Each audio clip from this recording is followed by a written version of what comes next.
Today on Celebration of Excellence, Blair Mill Elementary School students are finding new ways to stay fit. Science teacher Michelle Campolone uses the E-beam to help her students understand endo and exoskeleton sea creatures. And teacher Nick Pace connects Black History Month, Mount Rushmore, and sports history into one lesson. All this and more on Celebration of Excellence.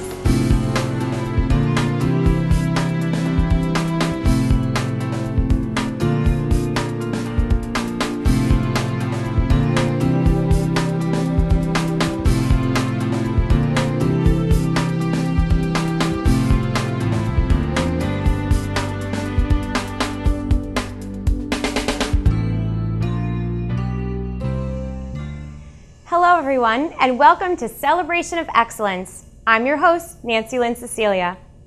Each month, Celebration of Excellence focuses on innovative ways our teachers instruct students in the Hatboro-Horsham School District.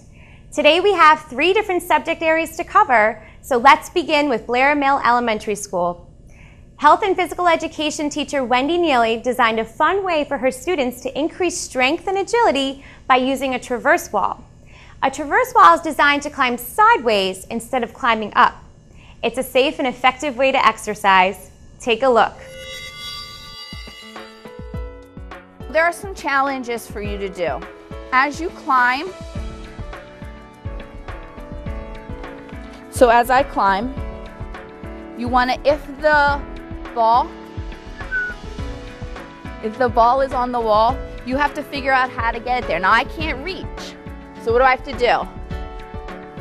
I got to figure out how to get lower, put it on, and then keep climbing. When I get to a hoop, you're climbing through.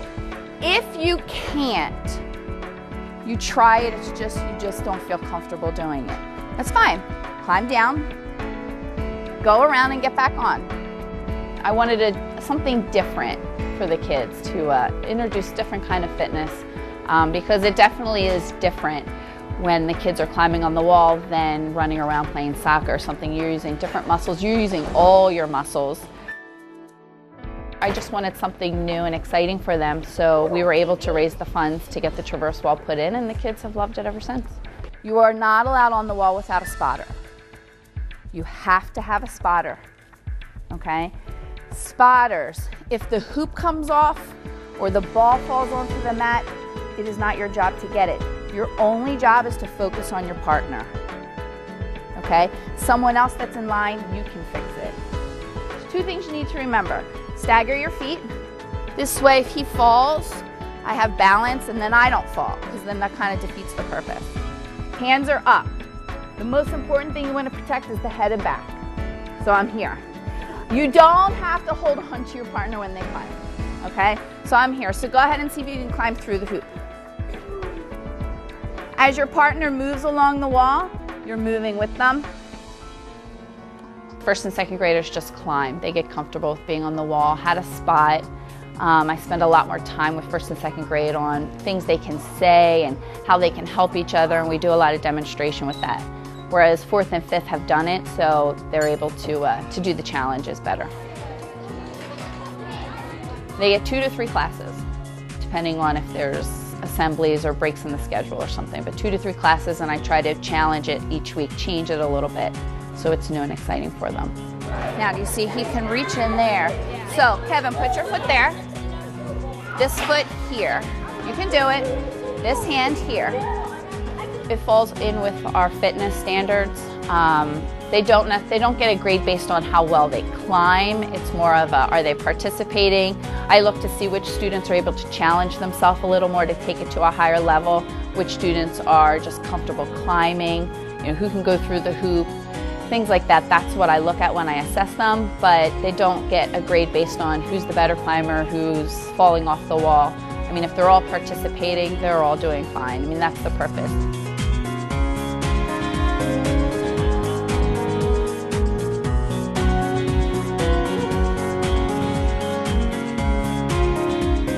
Within themselves, yes, to challenge themselves. Like one of the students, when I demonstrated how many holds between your feet, he was like, my goal is 6. So at the end of class, he was like, I had 5. 5 was the most I had. I'm going to try for 6 next week. So they compete against themselves, but not. I try to discourage. Competition is good, but on the wall, I try to discourage them to compete against each other because I want them to really go at their own pace. The social aspect, I think, is even more important than the physical part of it because they're talking to each other. You can see kids like pointing out holds and they're supporting each other and they're giving their partners positive feedback, and that's so important because sometimes, you know, if we play a soccer game or they're outside at recess, they're just playing. That social part sometimes is taken out and then they don't know how to react to each other, whereas the rock wall kind of forced to respond with each other, and it's nice to see. It's nice to see them encourage each other.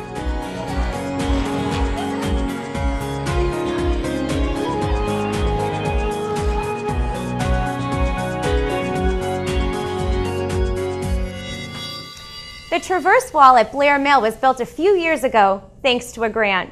Teacher Wendy Neely not only used the traverse wall for fitness, but to teach students about teamwork, self-confidence, and perseverance. Hats off to Wendy. Now on to Keith Valley Middle School. Teachers have always used technology as a tool to help students learn. Science teacher Michelle Campolone has access to the latest technological teaching tool called the E-beam. Its interactive functions help her 7th grade students understand the meaning behind endo and exoskeletons in sea creatures. Take a look. In a science classroom, it's always hard to have a big smartboard in your room. We're doing a lot of hands-on, interactive activities. So I use my whiteboard a lot, and I also use my chalkboard on the sideboard a lot. So to have a big either portable smartboard or mounted smartboard is just too much. So we went to the National Science Conference 2 years ago, and Barb Whitelock, our 6th grade principal, saw the E-beam presentation, and I piloted it 2 years ago. The E-beam mounts on your board, your whiteboard. What it really is and what it allows us to do is kind of not just sit down and take notes and listen to a teacher talking. It allows us to get up, go to the board, and kind of have like a more interactive class so we're not just sitting there. Like you connect it to the board and the board becomes like a smart board, and you can like use this pen, you can click on it, you can highlight, it's like a lot of fun to use. You can write on here. This is your pen. You can change the different thickness of the lines, you can change the color to whatever you want. There's an eraser, there's a highlighter if you find something in the textbook that you like that you can highlight. I love that you can highlight all the words, so like if you're confused, she says like before we had the E-beam it was so hard because you didn't know where she was, so when she highlights it's so simple that you can just look up at the board and there it is. They have an interactive art where this image is also in their text, so they can come up and they can look at this, but this one we did in review. So we have 2 different stages, and they can come up and they can move this and it sticks. I find it pretty easy to work with because it's not like it's a difficult thing to use. It's very like simple, just right on the board, and like she taught us how to like pick our colors by like pressing the one circle that has like the color, so it's very easy to work with. This year we also implemented new interactive textbooks, so this is a great opportunity for me to have the book on the board, going through it with the kids, as well as using the technology. Our textbook is an online textbook as well, so my teacher pulls it up on the screen and then she connects it to the E-beam, and then you can highlight, you can turn the pages only using this pen, so you don't have to go back to the computer every time you want to do something. Through the website with our interactive textbook, they would have a digital path. They have their own password, they have their own login, and they could do that at home, and then they would have to log into my computer, pull it up, and then they would be able to show their work. They also are able to make flashcards, which I know we use a lot of Quizlet.com now, but this gives them a picture, and they can even add their own notes if I said something and I've really clarified it for them in class, instead of using, not to say not use big words, but use more 7th grade language words. And then it goes through, it already has it up for them, all the words that are defined in the beginning of it, of the lesson, but then they can make their own cards. You can go up and get a better look at it, and you can kind of remember it. And you remember, oh yeah, I remember this person going up and reading this or doing this, and you remember that for the quiz. They can keep testing themselves if they want to. They can, watch video if they liked the video or missed a part of it. Also helps for anyone that's absent. I can just say, go online, read this. This year, I said this is the year of no excuses, that they have it available at home. If I ask them to read something for homework, they have it available. Oh, I forgot it at school. Well, you have access to it online, so. I think the e-beam is a lot of fun to use, but the subject matter, it's a lot of fun, and it really teaches you about life because you will use this eventually because science is everywhere, so it helps a lot.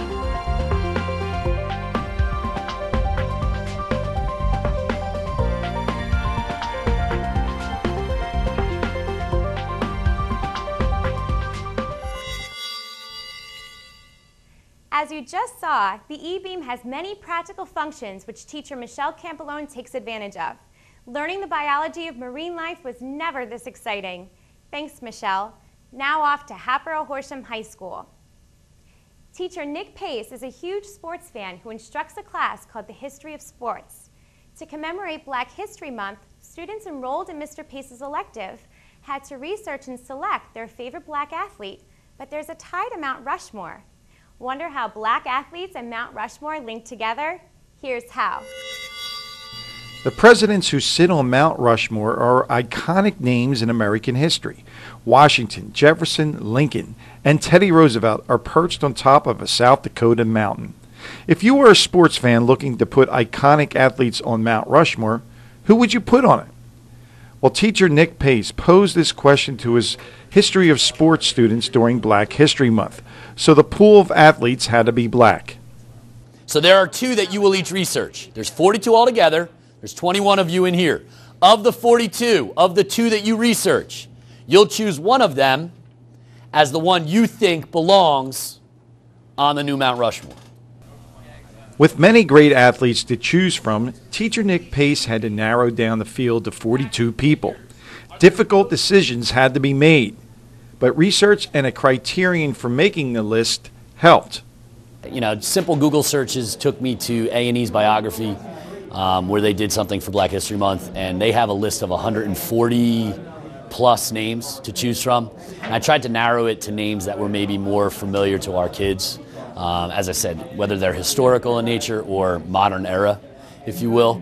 And that's really why I arrived at what I did. Now, I sent out emails to my colleagues of names to or not to include, like an O.J. Simpson or a Barry Bonds for, varying reasons, in which case I elected to go with Doug Williams in both of their places.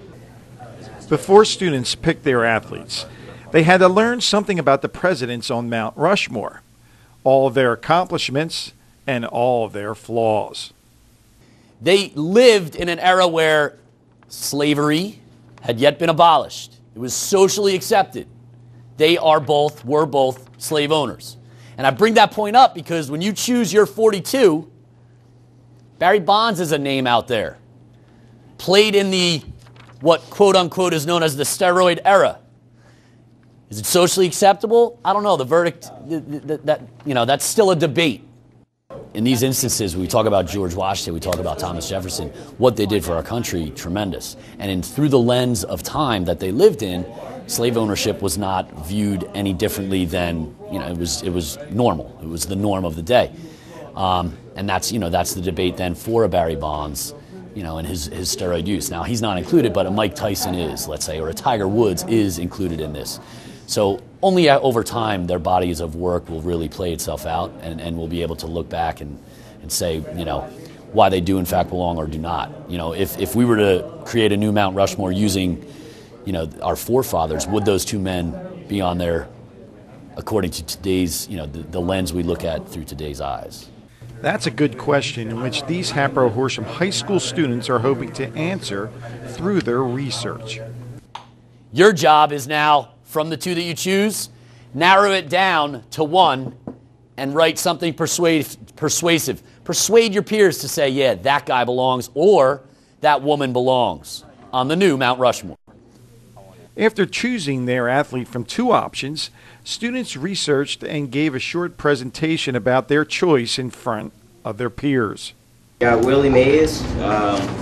Those of you who don't know him, he was born on May 6, 1931 in Alabama. The person I had, you may know better as Dr. J, but he was born on February 22nd, 1950, known as Julian Irving, in Roosevelt, New York. Well, for those of you who don't know Jackie Robinson, he's an African-American baseball player who broke the color barrier in the MLB when the Brooklyn Dodgers selected him. After students presented and lobbied for their athlete, an online vote was taken to see which 4 of the 21 finalists made it onto the new Mount Rushmore. The results? Your results, all right, based on the votes I did see, or that were calculated. Jackie with 21, Muhammad Ali 13, Jordan and Owens tied with 12. But look at the sports that are represented. It's interesting, yes, baseball considered one of our pastimes, okay, but football, which dominates headlines anymore, boxing, track and field, those are sports that are not certainly at the tip of your tongue, certainly not a conversation piece on PTI or around the horn. It was interesting that no one from America's most popular sport, football, made the list. Muhammad Ali, perhaps the most controversial pick, didn't sit well with all the students. I don't think Muhammad Ali should be up there. Why? You're the boxing aficionado. Why? Because Muhammad Ali outside of the ring was like incredibly disrespectful in every way, shape, and form. Boxing is one of my favorite sports, and I've read a lot about it. And Muhammad Ali is not one of my favorite athletes. I'm not a huge fan of him, and just the fact that he got up on the list over other athletes just kind of aggravated me a little bit, just because of his history. Learning about an athlete's history involves more than reciting their statistics. Teacher Nick Pace feels that the Mount Rushmore project ties into American history. The tie-in of the social sciences gives it the rationale of why it's important. All right, when we talk geographically or historically or economically, socially, politically, sports do touch on all of those things. So to draw that parallel in class, depending on who we're talking about, depending on the decade we're talking about. I mean, today we read the Green Light Letter, which is a letter from FDR to the Commissioner of Baseball. I mean, you see the close tie-in between politics and the game there. Students also saw the relevance of an athlete's impact on their sport as well as their historical significance. Teacher Nick Pace created this lesson plan to be educational, fun, and informative. I liked the history part of learning about the sports athletes. That's why I joined the class, for the history over the sports. And I liked being able to research, especially Dr. J. He was a really influential person. Well, I think the point of the assignment was because it was Black History Month, and it was important for us to look into African American athletes over the years. Well, sounds like the students understood and enjoyed the research. Well, hats off to Hatboro-Horsham High School teacher Nick Pace for finding a creative way to connect American history, Black History Month, and sports history into one lesson. Teacher Nick Pace credits Jody Mack, a sports radio personality, for coming up with a Mount Rushmore idea. Mr. Pace took his idea and creatively built a lesson on American history, sports history, and Black History Month. As far as my picks for Mount Rushmore, they are Michael Jordan, Muhammad Ali, Jackie Robinson, and Jesse Owens. Well, that'll do it for today's show. Next month, we'll look at our outdoor classroom at the Jarrett Nature Center, geocaching at Keith Valley, and much more on Celebration of Excellence. Until next time, I'm Nancy Lynn Cecilia. Thanks for watching.